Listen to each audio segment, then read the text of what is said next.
চলো আজ সন্ধে বানাই এগ ডেভিল বা ডিমের চপ। কারা কারা এই ডিমের চপ পছন্দ করো অবশ্যই কিন্তু কমেন্টে জানাও। তো সবার প্রথমে আমি কয়েকটা শুকনো লঙ্কা শুকনো কড়াই নেড়ে নিচ্ছি, নিয়ে আমি মিক্সির বাটিতে গুঁড়ো করে নিয়েছি। তারপর কড়াইতে সরষের তেল দিয়ে দিয়ে দিচ্ছি পেঁয়াজ কুচোনো, আদা রসুনের পেস্ট, তারপর দিয়ে দিচ্ছি কাঁচা লঙ্কা কুচোনো, 1 চামচ বিট লবণ, হলুদ গুঁড়ো 1 চামচ, জিরে গুঁড়ো 1 চামচ, ধনে গুঁড়ো 1 চামচ, সামান্য গরম মশলার গুঁড়ো, কাশ্মীরি লঙ্কার গুঁড়ো দিয়ে ভালো করে মশলাটা কষিয়ে তারপরে আমি গুঁড়ো করা লঙ্কাটা দিয়ে দিলাম। তারপর আমি সিদ্ধ আগে করে নিয়েছিলাম আলু, সেটাও দিয়ে দিলাম ওর মধ্যে। তারপরে দিয়ে দিচ্ছি কিছুটা ধনেপাতা কুচি, দিয়ে ভালো করে ঠেসে আমি আলুর ডো তৈরি করে নিয়েছি। এদিকে আমি ডিমগুলো মাঝখান থেকে কেটে তার উপরে দিয়ে দিচ্ছি গোলমরিচের গুঁড়ো, দিয়ে ভালো করে ডিমগুলো এবার আলুর মধ্যে কোট করে নেব। দেখো এইভাবে আমি কোট করে নিয়েছি।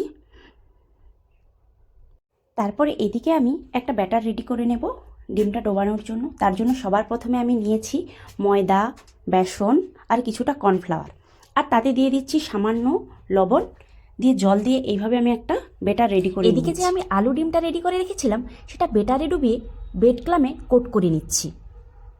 তারপর গরম তেলে একে একে দিয়ে দিচ্ছি, উল্টে পাল্টে ভেজে নিলেই কিন্তু রেডি এই এগ ডেভিল বা ডিমের চপ।